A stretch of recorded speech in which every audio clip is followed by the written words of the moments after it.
नमस्ते. आज इथे उपस्थित असलेले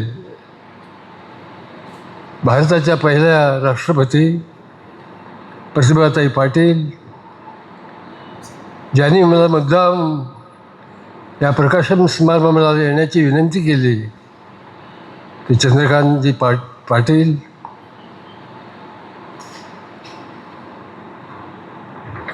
डॉक्टर मनीषा नागपुरे, पुणे महापौर, vice chancellor Pune university doctor Gosavi, ज्यांनी या प्रकाशनासाठी, पुस्तकाच्या प्रकाशनासाठी खूप कष्ट घेतले, त्या ज्योती राठोड, सिम्बायसिसचे माजी विद्यार्थी ॲडव्होकेट प्रदीप परदेशी, सुरेश विजनवाल, ज्येष्ठ पत्रकार सुरेश भावे, इथे बसलेले मान्यवर आणि बंधू भगिनींनो, आज एक निराळा सोहळा आपण पाहत आहोत, अनुभवत आहोत. आणि तो कसला सोहळा आहे? तो सोहळा आहे पुस्तक प्रकाशनाचा. निरनिराळ्या क्षेत्रामध्ये काम केलेल्या दिग्गज अशा व्यक्तींनी लेख लिहिलेल्या पुस्तकांचा प्रकाशन समारंभ. आणि यामध्ये अनेक व्यक्ती आम्हाला दिसतात. त्यामध्ये देवेंद्रजी फडणवीस आहेत, शिवराजजी पाटील आहेत, त्यानंतर अनेक मान्यवर आहेत, दिवाळे पाटील आहेत, संचेती आहेत, जयंत पाटील आहेत, शेखावत आहेत. आणि हा एक, ज्याला आपण कंपेंडियम ऑफ आर्टिकल्स म्हणू, अशांचे लेख या संग्रहात आहेत. माझा आणि प्रतिभाताईंचा किंवा माझ्या कुटुंबाचा आणि प्रतिभाताईंचा संबंध हे 15-16 वर्षाचं आहे. 2011 साली सिम्बायसिस विद्यापीठाच्या पदवीदान समारंभाला त्या प्रमुख पाहुण्या म्हणून आल्या होत्या. 2012 साली त्यांच्याच हस्ते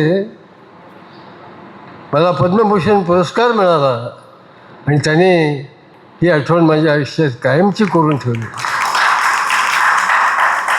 2015 सेनापती बापट रोडवरील डॉक्टर आंबेडकर ग्रंथालय, सुंदर ग्रंथालय, बाबासाहेबांची पुस्तकं आहेत, बाबासाहेबांच्यावर लिहिलेली पुस्तकं आहेत, बाबासाहेबांच्या डायऱ्या आहेत.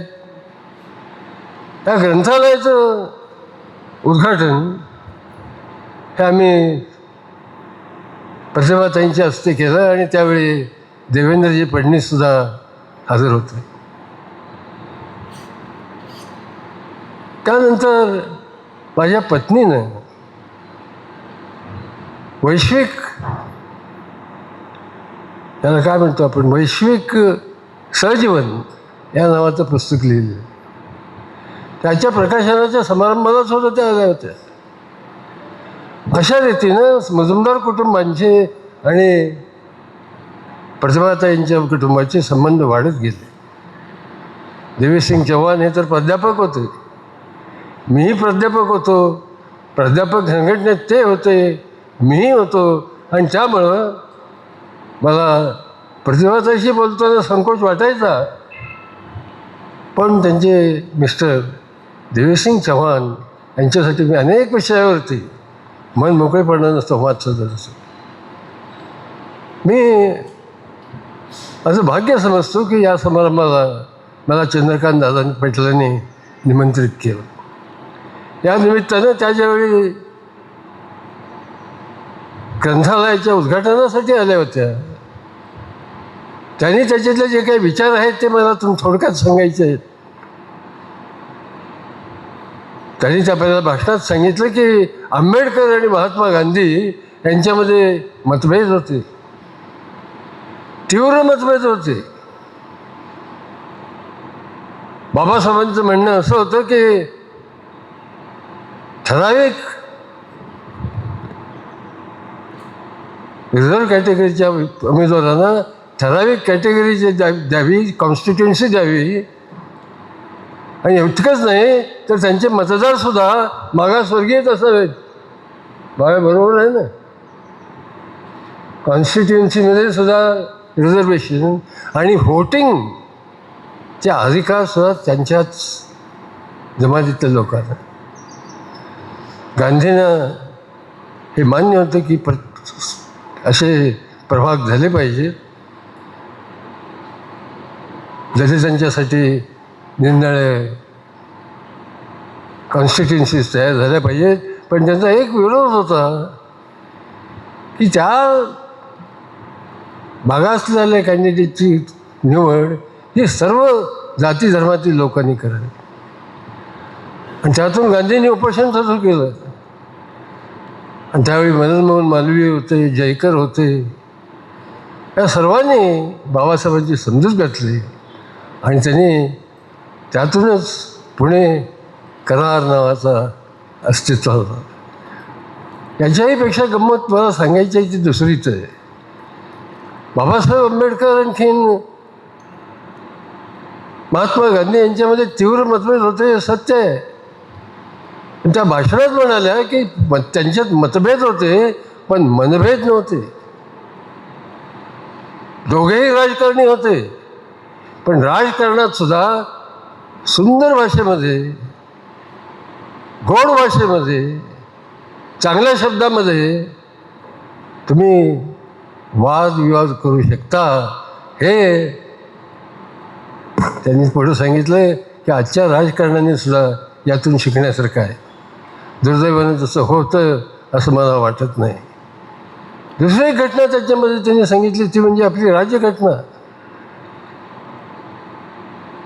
त्यावेळी त्या आपल्या भाषणात म्हणाल्या की राज्यघटना ही एक धर्म जी आहे ना, धर्मावर आपल्या भारतामध्ये अनेक धर्म आहेत, सगळेच धर्म चांगले आहेत, पण धर्म ही एक शक्ती आहे. धर्म ही अत्याचार करणारं शस्त्र नाही, धर्म ही शक्ती आहे पण शस्त्र नाही, असं त्या पाटलांनी, शालीनबाई आपल्या प्रतिभाताई पाटलांनी सांगितलं. आणि खरोखरच माझं मन हेलावून गेलं. दुसरं त्यांचं म्हणणं असं होतं की राज्यघटना ही धर्मग्रंथाप्रमाणे त्याची आपण उपासना केली पाहिजे, त्याला सन्मान दिला पाहिजे, आणि सगळ्यांनी मिळून राज्यघटना ही हा प्रमाण ग्रंथ भारताचा म्हणून स्वीकार केलेला पाहिजे, अशी त्यांची धारणा होती.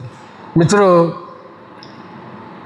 किती बोलता येईल, अनेक तास त्यांच्यावरती बोलता येईल, पण वेळ कमी असल्यामुळे मी फार बोलू शकत नाही. मी एवढंच सांगू शकतो की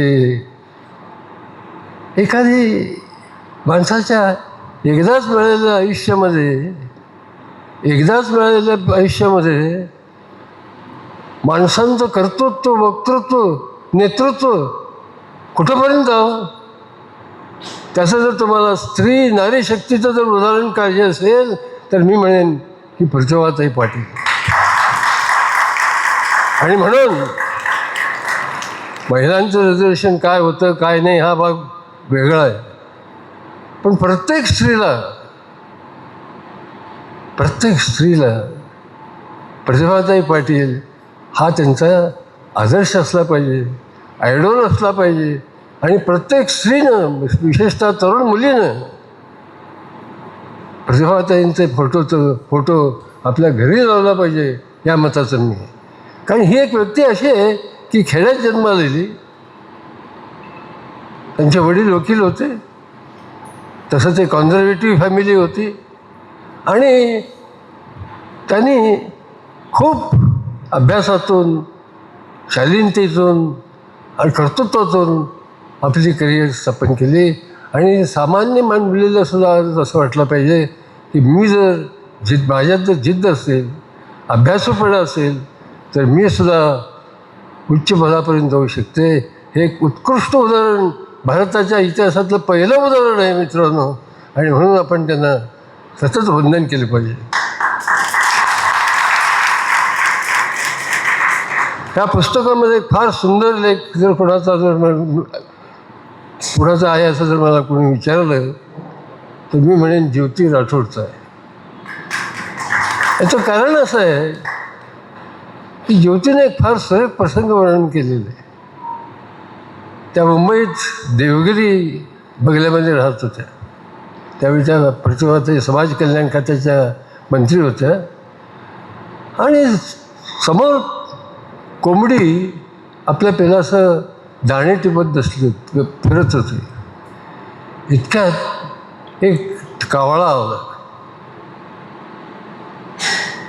कोंबडी बिथरली, तिनं पंख पसरली,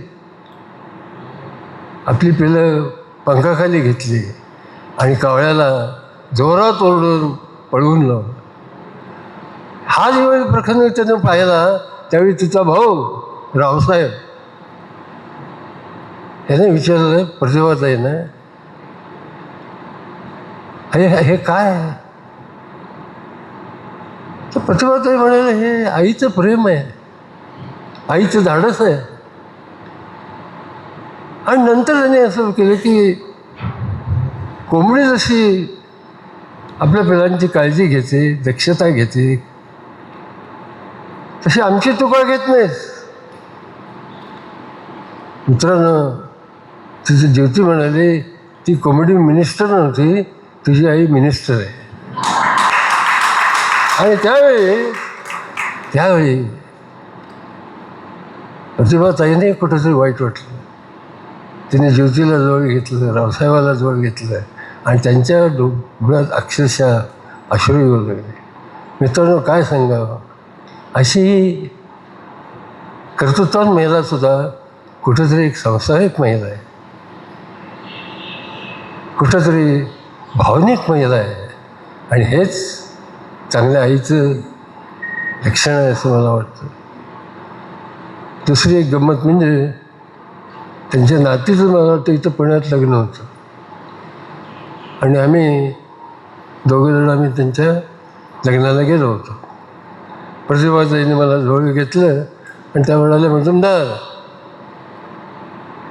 जेवल्याशिवाय जायचं नाही. मी त्यांना म्हटलं, पुण्यातल्या